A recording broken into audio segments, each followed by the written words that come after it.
Hey guys, it's Brian with California Garden TV, and this is a garden tour, bit of a vlog.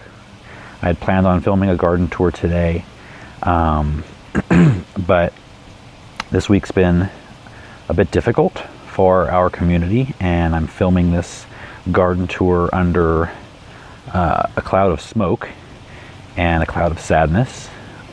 Our little community made the national news twice this week.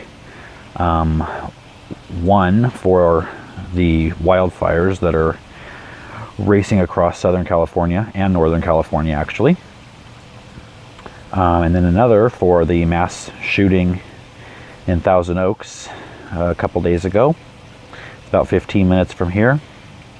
Know the place, we drive by it all the time. And you know, these things happen much too often, but it doesn't have the same gravity, I guess, until it happens right in your backyard. So, and then as far as the fire, we know several people who have been evacuated. Fortunately, it's not near us, and when it was a few nights ago, I took these pictures actually from backyard, and it was going the other way, so we weren't in danger. We didn't have to evacuate, but we know many who did. I haven't heard yet if anyone has lost their home. I know there's one person that, I mean, it was literally all around them, and another person who we know very well, longtime family friends, who it literally burned around their home, but it was saved. So, you know, there's things to be thankful for. But then there's a lot of people who, you know, I mean, material things, your house, you can replace. And so the fire, you know, can be devastating, but not as much as that mass shooting was, because, you know, people lost friends and family. And but anyway, you know, life does go on, and we all find a way to move past it. And, you know, fortunately, I don't know anyone personally who, you know, was drastically affected by either one, but my heart goes out to those who were. And, you know, just gotta hope and pray that these things stop happening.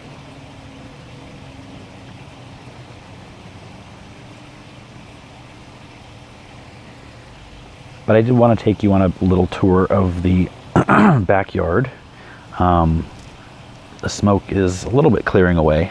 We haven't had any smoke at all right here over the last few days of the fires, because the wind has been blowing so hard, which is bad for fighting the fire, but it was good for keeping the smoke away, because it was blowing it all out to sea.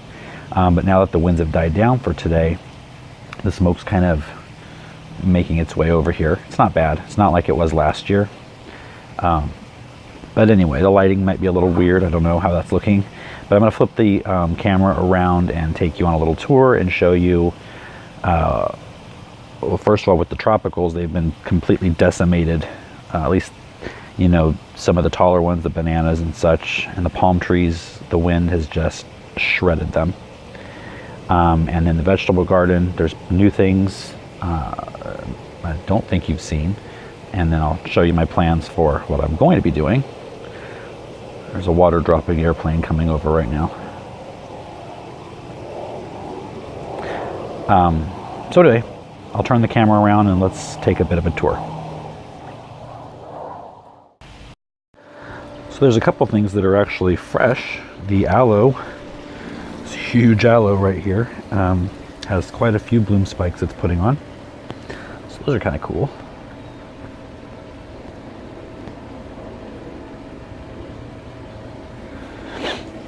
But the canna and the ginger, they're gone. They're out. They're done for the year. This palm tree has made it through the wind fairly well. We've got some bent fronds, but for the most part, it's fine. Oh, this orchid's blown over. think I need to get out here and water. The wind is drying everything out. The philodendrons, though, you know, they're pretty much year-round. They're evergreen. They're not going anywhere. The elephant ears, and the cannas, and the gingers, they're drying up. This polka dot plant looks good all year long. And the peace lilies are actually doing pretty well too. They're spreading out. Got quite a few new buds coming on. So even in November, there is some life.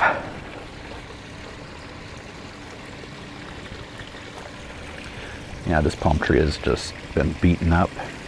Not as bad as the bananas though. Look at that. Look at that. It's so awful.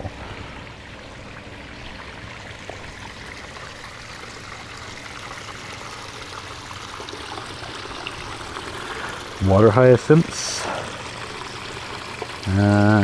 Yeah, they've looked better. A lot better.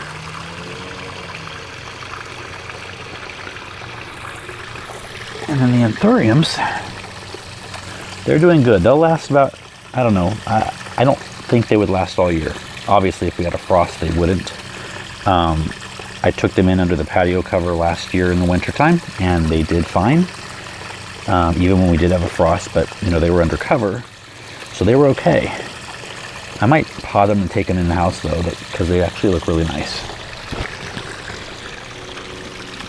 The Brugmansia has lost a lot of leaves in the wind, but it's starting to put out now.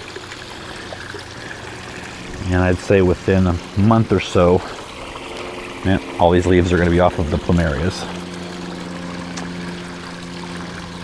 The bloodleaf Iracine is doing well. It does well all year long. And the crotons look great. Last year, they barely made it through the winter, especially with the frost we had 1 or 2 nights.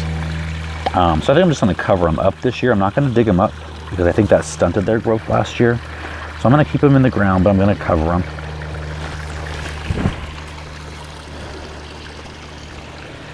And now we come over here where I think things are going to look a lot different.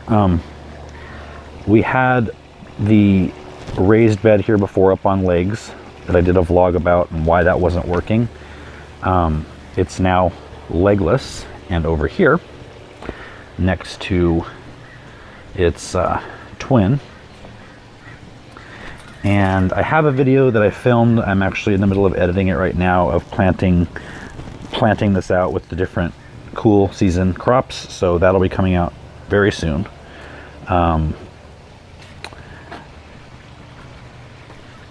What is going to happen, I'm actually going to be making some more raised beds because I need more space. So I'm going to make 2 big, same style as these, but it's going to be a 4x10 over here and then right here. So there'll be 2 4x10 beds and then a big 4x4 bed in the middle, and then behind that, right along here, is going to be a built-in barbecue with a tiki thatched roof, kind of to match over here. And I know the gazebo's not quite done yet, but it will be. So then that will make a nice wide walk path from the lawn to the gazebo, and then the beds will be flanking either side. So that should look pretty good. I'm excited for that. I'm excited to get more space, have more structure and design. Now here's the dragon fruit. I've got one left. It has not yet been harvested, although it looks like it is about ready. If you haven't watched the harvesting video of the other ones where I harvested and tasted it, I'll put a link up top so you can take a look at that.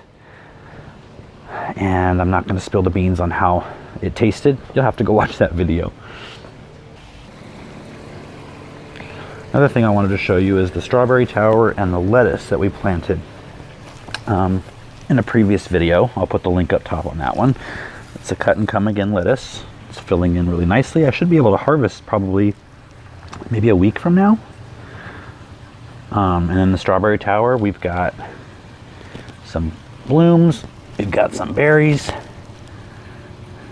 So, you know, fortunately for us in Southern California, winter doesn't mean death and decay. Well, not including that. But overall, you know, we can continue to grow throughout the winter and not worry too much about frost, or definitely not snow. You know, I've never seen it snow in my whole life, like in person, just on TV. Quick little tip, or quick little fact. Yeah, I need to travel more maybe. I just don't like the cold. Anyway, appreciate you going on this little emotional and physical walk with me, and see you guys on the next video.